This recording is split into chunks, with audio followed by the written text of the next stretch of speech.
Baik Habib, tadi kan dijelaskan tentang bahwasanya ketika kita memahami agama atau kita memandang agama itu salah, terlebih syariat Islam yang salah, itu kan berarti kita harus membangun pikiran bahwasanya mungkin pikiran kita yang tidak bisa mencakup syariat tersebut. Gitu. Betul. Nah, sekarang bagaimana Habib caranya kita merespon orang-orang di zaman ini yang tadi awal saya bilang ketika dia mendengar tanda kutip syariat Islam itu kupingnya udah kayak digigitin semut, Bib. Kayak kupingnya tuh udah, waduh syariat Islam nih gitu, nggak bisa, wah syariat nggak bisa gitu. Padahal tadi kan yang Habib jelaskan tuh semuanya sudah mencangkup gitu. Nah, cara kita meresponnya ini seperti apa orang-orang seperti ini itu? Ya, jadi kita jelaskan kepada mereka itu syariat Islam, pemahamannya itu seperti apa sih? Pemahaman tentang syariat Islam ini, gitu. Apa sih konsep dasar daripada syariat Islam itu sendiri? Jadi kita jelaskan kepada mereka. Ini yang harus betul-betul kita benahi dan kewajiban para pendakwa, para asatid gitu. Jadi terangkan kepada masyarakat itu masalah pemahaman tentang syariat Islam yang betul itu seperti apa. Gitu. Ini merupakan tugas dan beban yang diemban oleh para duat, para asatid dan yang lain-lainnya. Kemudian yang kedua juga gitu. Zaman boleh milenial. Iya. Zaman boleh milenial, tapi kita harus ingat gitu. Syariat ini tidak boleh kita singkirkan. Syariat ini merupakan undang-undang Allah yang harus kita jalankan. Iya. Gitu. Zaman boleh berkembang gitu. Tapi syariat itu tidak boleh kita tinggalkan. Oh kan syariat Islam ini sifatnya meluas, Beb, melunak juga. Betul. Zaman ini punya pengaruh. Keadaan suatu komunitas atau masyarakat juga pengaruh dalam penentuan hukum syariat. Tapi kita harus ingat gitu. Pondasi sudah Allah tanamkan. Pondasi ini sudah Allah tanamkan dan nggak bisa dirubah sama sekali. Gitu. Contoh, kita ambil contoh. Kewajiban haji ini asas. Fondasi. Gitu. Allah mewajibkan bagi umat Islam yang mampu ini untuk melaksanakan ibadah haji. Dan ini jangan ditakwil-takwil dengan akal kita yang dangkal. Jadi nggak bisa pergi haji ke Tanah Abang gitu. Nggak bisa. Atau muter-muter aja cukup. Atau bahkan dikatakan ngapain pergi haji, buang-buang duit aja. Waliyadzubillah. Kan syariat, bahasanya syariat itu kan meluas. Iya, syariat itu betul meluas. Tapi jangan membabat asas. Jangan membabat pondasi yang sudah ada itu ditetapkan gitu. Jadi kewajiban haji dari zaman Nabi sampai sekarang itu tetap berlaku.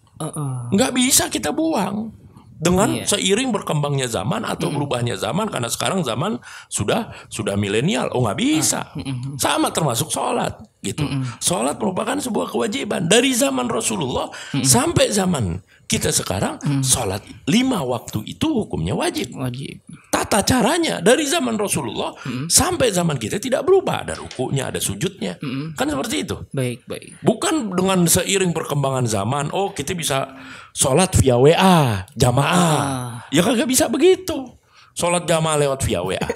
Gitu. Ini kan namanya membabat pondasi, membabat asas gitu. Ini yang bahasanya kita garis bawahi juga gitu. Kemudian yang ketiga itu jika kita bukan kapasitasnya berbicara syariat, jangan kita berbicara syariat.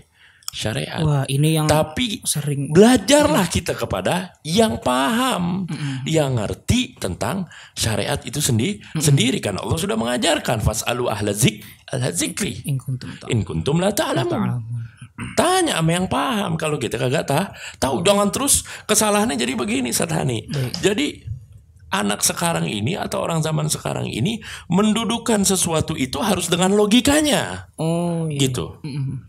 Jadi harus pakai logikanya dulu. Sehingga dalil-dalil syariat dulu belakangan. Bisa masuk di akal atau dulu. Tidak.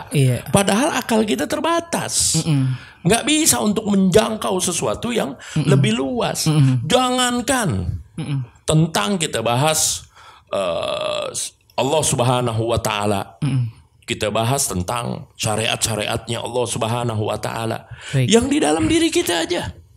Yang di dalam diri kita aja banyak yang kita tidak bisa jangkau. Anatomi tubuh kita, Bib, ya? Anatomi tubuh kita. Kita makan umpama ayam, makan tempe, makan tahu, minumnya jus alpukat umpama gitu kan. Nah, ketika makan masuk semua itu ke perut kita nggak tahu mana yang jadi darah, apakah ayamnya atau tempenya, mana yang jadi daging, apakah ayamnya atau tempenya, gitu. Jadi kalau kita nggak tahu di dalam diri kita, masa kita mau memikirkan tentang Allah Subhanahu Wa Taala, zatnya Allah Subhanahu Wa Taala? Udah kurang ajar betul kita selaku hamba memikirkan zatnya Allah. Nabi nyuruh kita untuk apa? Fi khalqillah, kalau mau tafakur di ciptaannya Allah Subhanahu Wa Taala.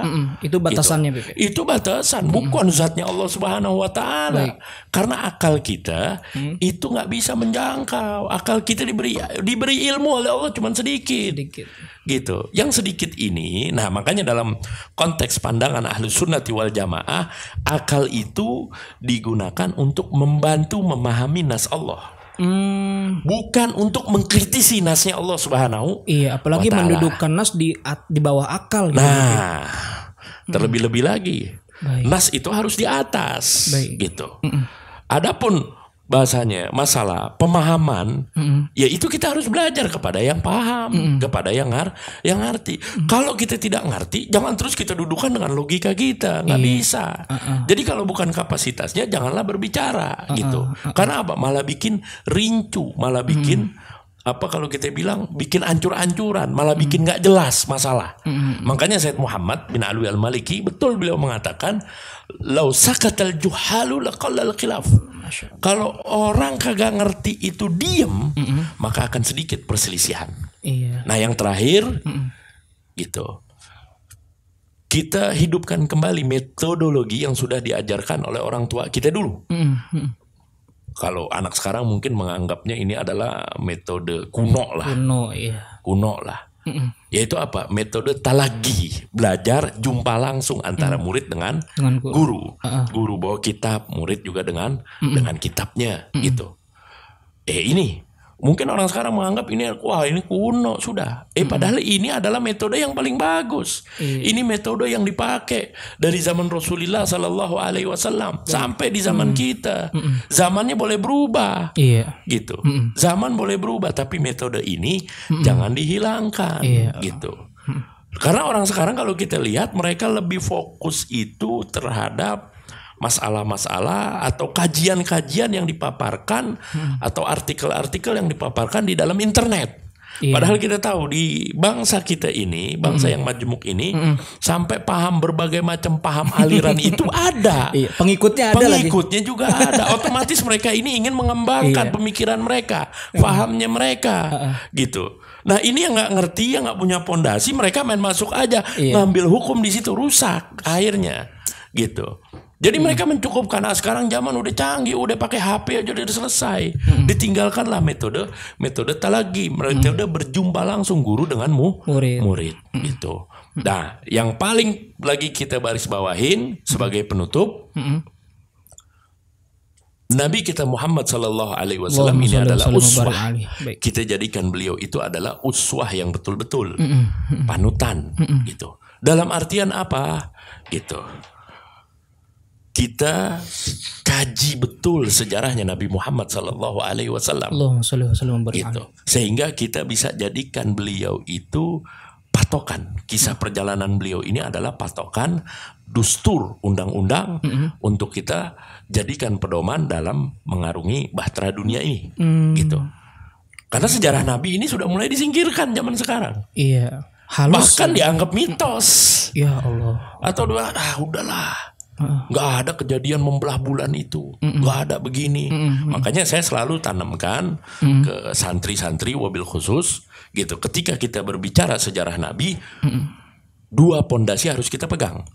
Yang pertama, bahwasanya kita selaku umat Islam wajib, gitu, wajib kita pahami secara betul-betul.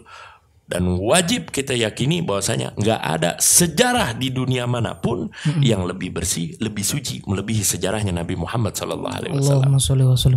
Nah, ini mungkin menarik juga untuk kita bahas ya. Kok bisa begitu, Bib? Oh iya, karena apa? Karena penulis-penulis sejarah Islam, sejarah Nabi pertama, semisal Sayyidina Aban bin Utsman, ada juga Syarhabil bin Sa'ad, gitu. Ada Urwah bin Zubair Baik. dan yang lain-lainnya. Ini mereka ketika menulis sejarah Nabi, mereka nukil dengan sangat detail, cermat, teliti, dengan mata rantai periwayatan yang sangat-sangat detail jelas. Bahkan tidak menaruh pikirannya di situ, Bib. Sama sekali mereka tidak memasukkan buah pemikiran mereka, emosional mereka, fanatisme mereka tidak masukkan. Jadi mereka riwayatkan apa adanya. Makanya kalau kita lihat, kita ambil contoh misal buku Sirah Ibn Hisam, Baik. yang merupakan murid daripada Al-Imam Muhammad bin Ishaq.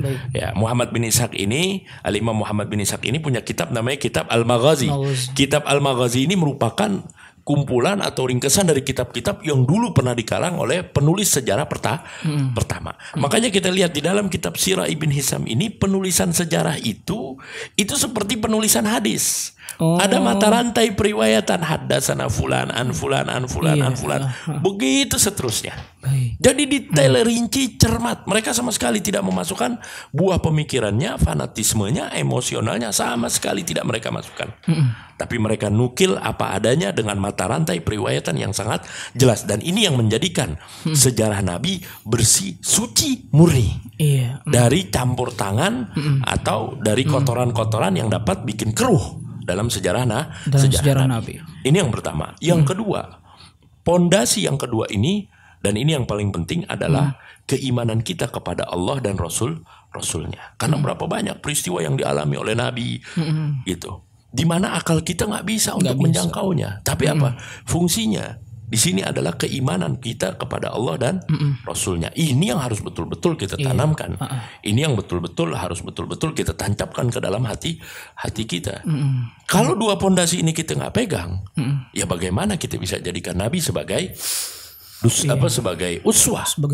Kalau kita tidak meyakini perjalanan hidup beliau, kita tidak imani perjalanan hidup beliau, atau kita ragu dengan sejarah tentang Nabi kita Muhammad Sallallahu Alaihi Wasallam. Jadi ini sebagai penutup sejarah Nabi, kita pelajari kembali, karena ini juga dapat membantu kita memahami syariat. Gitu. Jangan sampai kita mengagumkan seseorang atau suatu kaum sampai lupa kita mengidolakan Nabi sendiri. Nabi sendiri kita tinggalkan, gitu. Yang lain kita idolakan, pemikir-pemikir Barat atau yang lain selalu kita sebut-sebut di dalam nama kita, dalam lisan kita, gitu. Rasulullahnya kita lupakan, gitu. Atau sahabat-sahabat Nabinya kita lupakan. Masya Allah. Baik, Habib, luar biasa sekali. Pemirsa sahabat NA Media dimanapun Anda berada, yang dapat saya ambil kesimpulan dari pembicaraan tadi dengan Habib, bahwasanya ketika Sayyid Muhammad mengatakan lausakatal juhalu laqallal khilaf, itu berarti menunjukkan kerancuhan yang ada di sekarang ini disebabkan karena orang bodoh berbicara, BP. Orang bodoh berbicara bukan pada tempatnya atau bukan pada wadahnya.